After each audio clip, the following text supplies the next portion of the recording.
50 Comanche warriors on horseback. That's what Elijah Morgan saw cresting the hill at sunrise, their war paint gleaming in the morning light. But 12 hours earlier, he had no idea that saving one dying girl would put his entire world on the edge of destruction. The evening before, Elijah was checking his cattle near the creek when he heard a soft whimper barely audible over the flowing water. For a man who'd lived alone for 8 years, any human sound was unusual. But this wasn't just any sound, it was the sound of someone dying. He found her collapsed behind a cluster of mesquite bushes, blood pooling beneath her small frame. A Comanche girl, maybe 16, with a bullet wound in her shoulder and fever burning through her body. Her breathing was shallow, desperate. Elijah's first instinct was to walk away. The smart thing, the safe thing helping a Comanche could mean death for a white man in these parts. But something in her face stopped him. Maybe it was how young she looked, or how her fingers clutched a small wooden pendant, the same way his daughter used to hold her doll when she was scared. Sarah would have been about this age now, if she'd lived. Elijah knelt beside the girl, checking her wound. The bullet had gone clean through, but infection was setting in fast. She needed help immediately, or she'd be dead by morning. He looked around the empty landscape, knowing he was probably the only person within 50 miles who could save her. That's when he made the decision that would change everything. He lifted her carefully, feeling how light she was, how fragile. Her eyes fluttered open for just a moment, dark, frightened eyes that reminded him too much of his own daughter's last moments.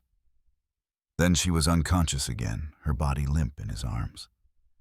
Elijah carried her to his small cabin, his mind racing. He'd built this place to escape the world, to forget the past. Now he was bringing the most dangerous kind of trouble right to his doorstep. But as he laid her on his bed and began cleaning the wound, he couldn't bring himself to regret it. He worked through the night using skills his wife had taught him years ago. Cleaning, stitching, fighting the fever with cool water and whiskey. The girl drifted in and out of consciousness, sometimes murmuring words in Comanche he couldn't understand. By dawn, her fever had broken. She was going to live. But as Elijah stepped outside to check on his horses, he saw them, a line of warriors on the horizon, moving slowly but deliberately toward his land. Even from a distance, he could see the war paint, the weapons, the unmistakable intent in their formation. They weren't just looking for the girl, they were coming for him. The girl's eyes snapped open the moment Elijah stepped back inside. She saw him and immediately tried to scramble away, but her wounded shoulder sent her crashing back onto the bed with a sharp cry of pain. "Easy there," Elijah said softly, raising his hands to show he meant no harm. "You're safe." But her terrified expression told him she understood enough English to know that safety was relative. A Comanche girl in a white man's cabin was anything but safe, especially with 50 warriors approaching. She spoke rapidly in her native tongue, pointing toward the door with her good arm. Elijah caught one word he recognized: father. Then she said something that made his blood run cold. Even without understanding Comanche, the urgency in her voice was unmistakable. They were both in serious trouble. Elijah moved to the window and peered through the gap in the shutters. The warriors had stopped about 200 yards away, forming a line across his property. They weren't attacking yet, but they weren't leaving either. In the center of the formation, one man sat taller than the rest, clearly their leader, probably the girl's father. "They think I took you." Elijah said, more to himself than to her. "They think I'm holding you prisoner." The girl struggled to sit up, and this time he helped her, supporting her back against the wooden headboard. She was beautiful, in the way wild things are beautiful, fierce and untamed, with intelligent eyes that seemed to see straight through him. But right now, those eyes were filled with fear. She pointed to herself and said, "Ayanna." Then she pointed to him, a question in her expression, "Elijah." He replied. It was the first time he'd said his own name aloud in months. Ayanna nodded, then struggled to find English words. "My father," she began, then switched back to Comanche, speaking faster now, more desperately. Elijah didn't need a translation. He understood the situation perfectly. Chief Dakota had probably been searching for his daughter all night. Finding her in a white man's cabin would look like kidnapping, rape, or worse. The fact that Elijah had actually saved her life wouldn't matter not to 50 armed warriors who'd seen too many white men do terrible things to their people. A voice boomed across the distance, deep, commanding, speaking in Comanche. Ayanna's face went pale. "What's he saying?" Elijah asked. Ayanna looked at him with something that might have been pity. "He says you have 1 hour, bring me out, or they burn everything." Elijah felt his chest tighten. An hour, 60 minutes, to figure out how to explain this situation to warriors who had every reason to distrust him, in a language he didn't speak with a girl who could barely stand. But the real problem wasn't the language barrier or the time limit. The real problem was that Ayanna was trying to tell him something else, something that made her eyes wide with terror. And whatever it was about to make this situation infinitely worse. Ayanna grabbed Elijah's wrist with surprising strength, her fingers digging into his skin as she struggled to find the English words. Not my father," she whispered, her voice shaking. Elijah's blood went cold. "What Dakota he?" She pressed her hand to her wounded shoulder, then made a gesture that looked like shooting. "He did this." The world seemed to tilt sideways. Elijah stared at her, trying to process what she was telling him. The chief outside wasn't here to rescue his daughter. He was here to finish what he'd started. Why, Elijah asked, though he wasn't sure she'd understand. Ayanna's eyes filled with tears, but her voice was steady. I saw him kill white family, woman, children. He say I tell no one, but I..." She touched the pendant around her neck. "I cannot stay quiet." Elijah felt sick. This wasn't a rescue mission, it was an execution. Dakota had shot his own daughter to keep her silent about a massacre, and now he'd tracked her here to finish the job. The 50 warriors outside weren't just looking for their chief's daughter. They were looking for a witness who could destroy them all. "That's why you were alone," Elijah said, understanding flooding through him. "You were running from him." Ayanna nodded, fresh tears streaming down her face. I thought I could reach Fort Tell's soldiers." But she gestured weakly at her shoulder. The voice outside boomed again, closer this time. Elijah looked through the window and saw that some of the warriors had moved forward. They were losing patience. "What's he saying now?" Elijah asked. Ayanna listened, her face growing paler. "He tells them you are the one who shot me. He says you took me to hurt me." They believe him. Of course they did. Dakota was their chief, their leader. Why would they question his word against a white stranger's? Elijah realized with growing horror that he wasn't just harboring a wounded girl. He was harboring the only witness to a war crime. And the perpetrator was right outside his door with an army. "There's something else," Ayanna whispered, her voice barely audible. "The family he killed?" They were not alone. Elijah's heart hammered against his ribs. "What do you mean?" "There were other families." "Dakota, She struggled with the English, then gave up and spoke rapidly in Comanche, gesturing frantically. But Elijah didn't need a translation this time. The terror in her eyes told him everything. This wasn't about one massacre. This was about multiple families, multiple murders. And Ayanna was the only person alive who could expose it all. The voice outside grew louder, more demanding. Elijah could hear horses moving, weapons being readied. That's when Ayanna said the words that changed everything. "He knows you heard me talking. He knows you know." Elijah's mouth went dry. Dakota wasn't just here to silence his daughter anymore. The sound of hoofbeats circling the cabin made Elijah's skin crawl. They were being surrounded, cut off from any escape route. Through the window, he could see warriors positioning themselves strategically. Some near the barn, others by the well, all of them armed and ready. Ayanna struggled to stand, clutching the wooden bedpost for support. "I go out," she said, her voice weak but determined. "I tell them I ran here. You not hurt me." "They'll kill you the moment you step outside," Elijah said flatly. "And then they'll kill me. Better than both of us die here." Elijah shook his head. The girl had courage, he'd give her that. But she didn't understand what they were really facing. "Ayanna, if Dakota's been killing families and covering it up, he can't let either of us live. We're witnesses, we know too much." The truth of it hung between them like a death sentence. Dakota had painted himself into a corner. He couldn't let his daughter live to expose his crimes, and he couldn't let Elijah live to repeat what he'd heard. The only solution was to kill them both and claim the white man had murdered his daughter. A new voice called out from outside, younger, speaking in broken English. "White man Chief Dakota. He want to talk. You come out, bring girl. We no hurt you." Elijah almost laughed at the absurdity.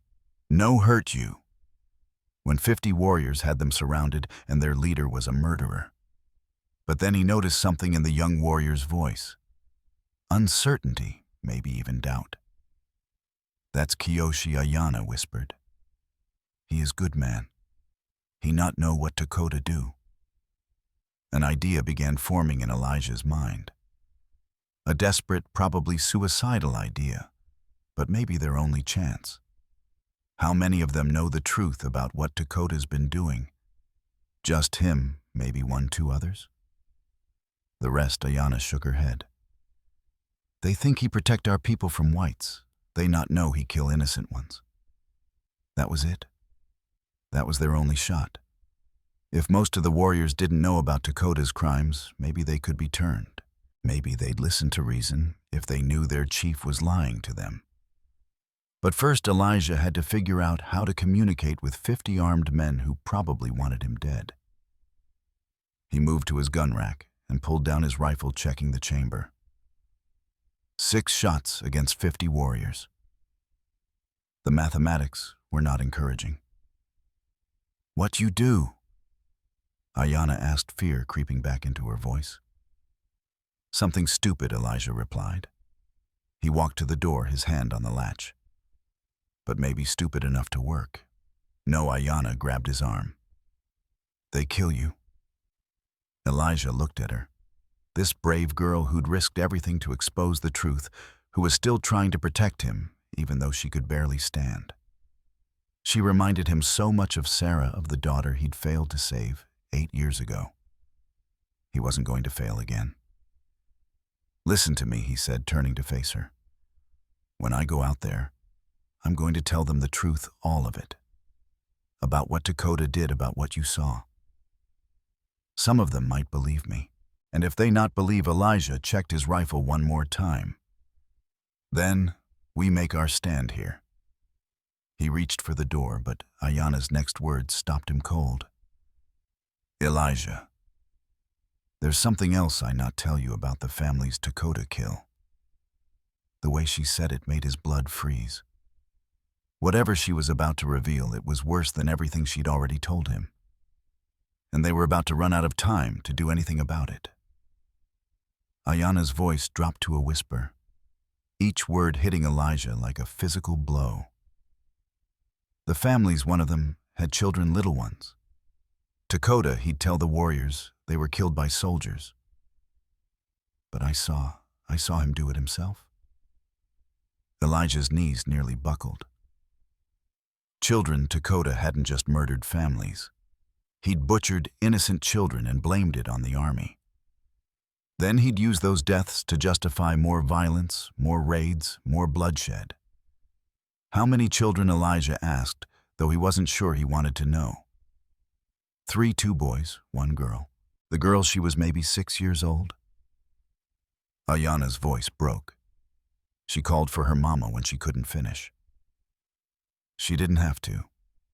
Elijah understood exactly what kind of monster they were dealing with. The voice outside called again, more insistent now. Time was running out. He keeps the scalps. Ayanna continued, her words tumbling out in a desperate rush hidden in his lodge. He shows them to warriors, tells them it proved white soldiers kill our people. But I know the truth. Elijah felt rage building in his chest, not just at Dakota, but at the whole Sikh situation. Those warriors outside weren't evil men. They were being manipulated, lied to, turned into weapons by a chief who was using their grief and anger to cover his own crimes. If I could prove it to them, Elijah said slowly, if I could make them see what Dakota really is. They never believe white man over their chief. Ayanna said never. But Elijah was already thinking, planning. What if it wasn't coming from a white man? What if it was coming from you? Ayanna stared at him. I am wounded, weak, and I am just girl. They not listen. They'll listen if you can prove it. Elijah moved to the window, studying the warriors outside. Most of them looked young, probably following Dakota out of loyalty and trust. Tell me about Kiyoshi, the one who spoke English. Is he honorable? Yes, he is my cousin. He would never hurt innocent people. Then we talked to him first. Elijah was forming a plan now, desperate and dangerous. But maybe their only chance. We tell him the truth, all of it. If he believes you, he never believed such things about Dakota. He will, if you show him the proof. Ayanna looked confused. What proof? Elijah pointed to her pendant, the small wooden carving she'd been clutching when he found her. That belonged to one of the children, didn't it? Her face went white. How you know? Because you said you couldn't stay quiet because you're wearing their blood on your conscience, just like I've been wearing my family's. Elijah's voice was gentle but firm. That's why you were running, not just because you witnessed the murders, but because Dakota made you take something from the scene, something to implicate you. The sound of horses moving closer interrupted them. Elijah could hear Dakota's voice now, speaking rapidly in Comanche. Whatever he was telling his warriors, it was making them agitated. He's telling them, I've hurt you. Ayanna translated, tears streaming down her face. He says, I'm probably already dead. That's when they heard the war cry, 50 voices raised in unison, filled with rage and the promise of violence. If you're enjoying this story, hit that subscribe button, because what happens next will change everything you thought you knew about justice and revenge in the Old West. But Elijah had one more question for Ayanna, and her answer would determine whether they lived through the next 5 minutes. Can you ride? Elijah asked urgently. Ayanna tested her wounded shoulder, wincing at the movement little bit. Why? Because we're not going out there to talk. Elijah moved quickly to his gun cabinet, pulling out ammunition and a second rifle. We're going to the one place Dakota can't follow us with his lies. Where Fort Davidson? Fort, it's 20 miles east. Elijah handed her the smaller rifle, checking to make sure she could hold it. If we can get there alive, you can tell your story to the commanding officer. He'll investigate. And when they find those scalps in Dakota's lodge, Ayanna's eyes widened with understanding. But then fear crept back in. 20 miles through open country, with 50 warriors hunting us. We've got one advantage they don't know about. Elijah moved to the back wall of his cabin and pulled aside a wooden panel, revealing a hidden door. This leads to a tunnel I dug during Apache raids 3 years ago. Comes out in the ravine behind the ridge. The tunnel was narrow, barely wide enough for one person, and led downward into darkness. It wasn't comfortable, but it would get them past the warriors undetected. My horses are in a hidden corral down there, Elijah continued. We can be 5 miles away before they realize we're gone. Ayanna looked at the tunnel, then back at him. And then even if we reach Fort, who believed Comanche girl over war chief. Someone who knew those families. Elijah's voice was grim. I recognize the description you gave of the children, the Hendersons. They were traveling through here 2 weeks ago. Man, woman, 3 kids heading to Oregon Territory. I sold them supplies. The war cries outside were getting louder, more urgent. Dakota was working his warriors into a killing frenzy. If those were the Hendersons, Elijah continued, then Captain Morrison at the fort knew them too. They stopped there first, registered their travel plans. When they never arrived in Oregon, he probably figured they died of disease or accident. But if you tell him they were murdered, he investigate. He'll have to, especially when you show him that pendant. Ayanna looked down at the wooden carving in her hand. Elijah was right. It wasn't Comanche work. The style was too different, too delicate. It was something a white child would own, would treasure. The sound of splintering wood came from the front door. They were out of time. Go, Elijah said, pushing her toward the tunnel. I'll be right behind you. Ayanna dropped to her knees and crawled into the narrow space, her wounded shoulders screaming in protest. Behind her, she could hear Elijah gathering supplies, water, ammunition, anything they might need for the desperate ride ahead. The front door exploded inward just as Elijah disappeared into the tunnel behind her. Voices filled the cabin, angry, confused, searching. Dakota's voice rose above the rest, shouting orders in Comanche. They crawled through the darkness, dirt falling around them, the tunnel seeming to stretch on forever. Ayanna's shoulder was bleeding again, leaving a trail behind them. But she forced herself to keep moving. Then she heard something that made her blood freeze. Dakota's voice much closer than it should have been. Elijah, she whispered back. I think they found the tunnel. But when she looked back, she couldn't see him anymore. The darkness had swallowed him completely, and the voices behind them were getting closer. Ayanna emerged from the tunnel, gasping, her shoulder on fire with pain. The hidden corral was exactly where Elijah had said it would be, a small clearing protected by rocks and brush with 2 horses already saddled and waiting. But Elijah wasn't behind her. She turned back to the tunnel entrance, listening for sounds of movement. Nothing but silence. Then she heard gunshots, echoing from the direction of the cabin, followed by shouts in Comanche. Her heart sank. Either Elijah was dead, or he was trapped. Ayanna looked at the horses, then back at the tunnel. Every instinct told her to run, to take one of the horses, and ride hard for Fort Davidson. She had the evidence. She had the story. She could expose Dakota's crimes and bring justice for those murdered families. But she couldn't leave Elijah behind, not after what he'd done for her. She was still trying to decide when she heard footsteps in the tunnel, heavy, moving fast. Someone was coming. Ayanna grabbed the smaller rifle Elijah had given her, and I aimed it at the tunnel entrance, her hands shaking. A figure emerged into the dim light, covered in dirt and blood. Elijah. Thought I told you to ride? He said, wincing as he stood. Thought you were dead, she replied, lowering the rifle. Close enough. He showed her a graze along his ribs, where a bullet had torn through his shirt. They found the tunnel entrance, but I collapsed part of it behind me. Bought us maybe 10 minutes before they dig through or find another way around. Elijah helped her onto one of the horses, then swung up onto the other. Can you hold on for 20 miles? Ayanna nodded, though she wasn't sure it was true. The blood loss and pain were making her dizzy, but determination kept her upright. They rode hard through the ravine, keeping low to avoid being seen from the ridge above. The horses were fresh and fast, but Ayanna could already hear the sound of pursuit. War cries and hoofbeats echoing off the canyon walls. They're coming, she called out to Elijah. I know he pointed ahead to where the ravine opened onto a vast plain. Once we're out there, it's open country for 15 miles, no place to hide. It would be a race pure and simple.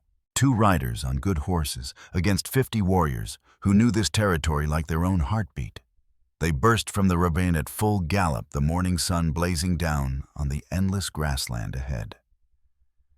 Behind them, Ayanna could see the first Comanche riders emerging from the canyon, spreading out in a wide formation to cut off any escape routes. "Faster," Elijah shouted, but Ayanna's horse was already at its limit. That's when she saw them ahead, a dust cloud on the horizon, moving in their direction. At first she thought it was more Comanche warriors, and her heart nearly stopped. But then Elijah began shouting something that sounded almost like joy. "Blue uniforms," he called out. "It's a cavalry patrol." Salvation was ahead of them, but the warriors behind them were gaining ground fast, and Ayanna was starting to slide from her saddle as darkness crept in from the edges of her vision. The cavalry patrol was closer than it had appeared. 12 soldiers riding in formation, led by a captain whose weathered face showed years of frontier experience. When they saw 2 riders being chased by a war party, they immediately formed a defensive line and raised their rifles. "Hold your fire," Elijah shouted as they approached. "We need protection, not a battle." "Captain Morrison." Ayanna recognized him from Elijah's description, held up his hand to stop his men from shooting. "State your business, civilian." "This girl has information about the Henderson family murders," Elijah called out, helping Ayanna stay upright in her saddle. "She's a witness to war crimes." Behind them, the Comanche warriors had stopped about 200 yards away, clearly reluctant to engage a well-armed cavalry unit. But Dakota was visible among them, his face twisted with rage as he realized his prey was slipping away. Captain Morrison's expression changed completely at the mention of the Hendersons. "Sergeant, defensive positions, and get the medic. That girl's bleeding." He rode closer to Elijah and Ayanna. "The Hendersons were friends of mine." "What do you know about their deaths?"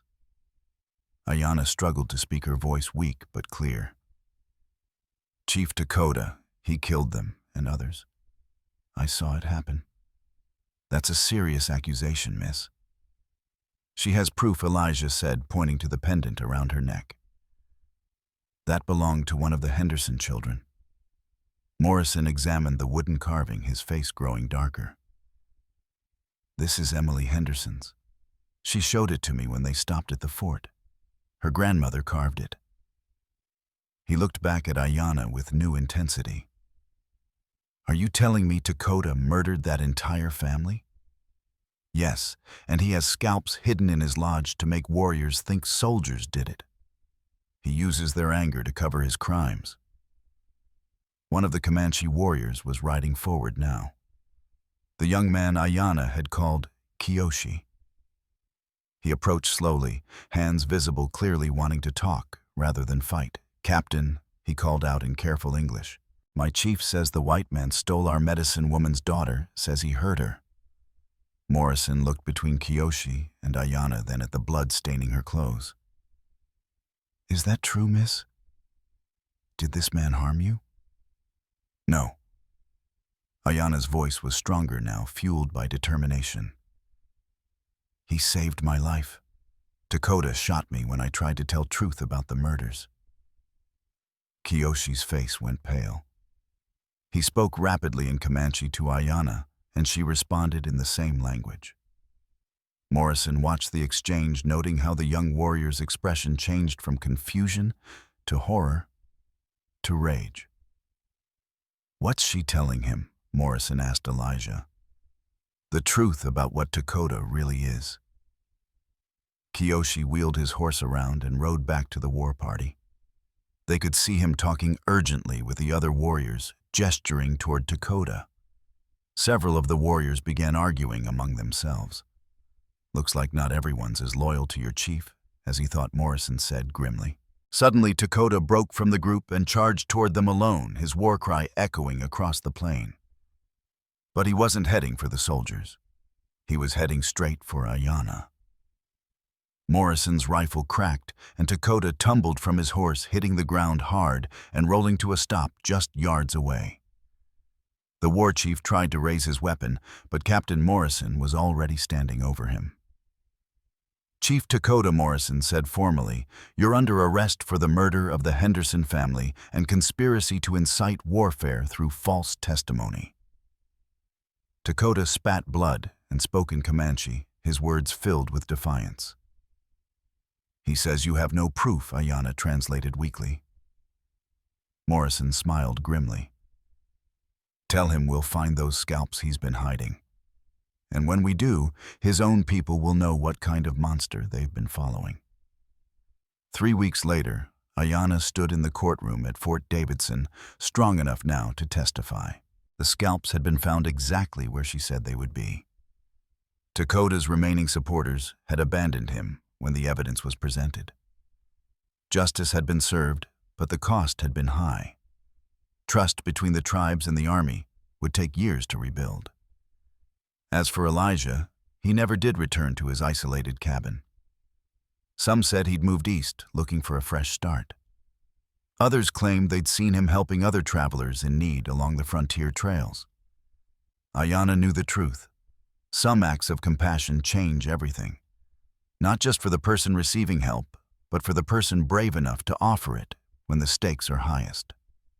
Now, click on the video on the screen, because the next story carries something you can't explain, only feel. And when it ends, you won't be the same. Click on the video now.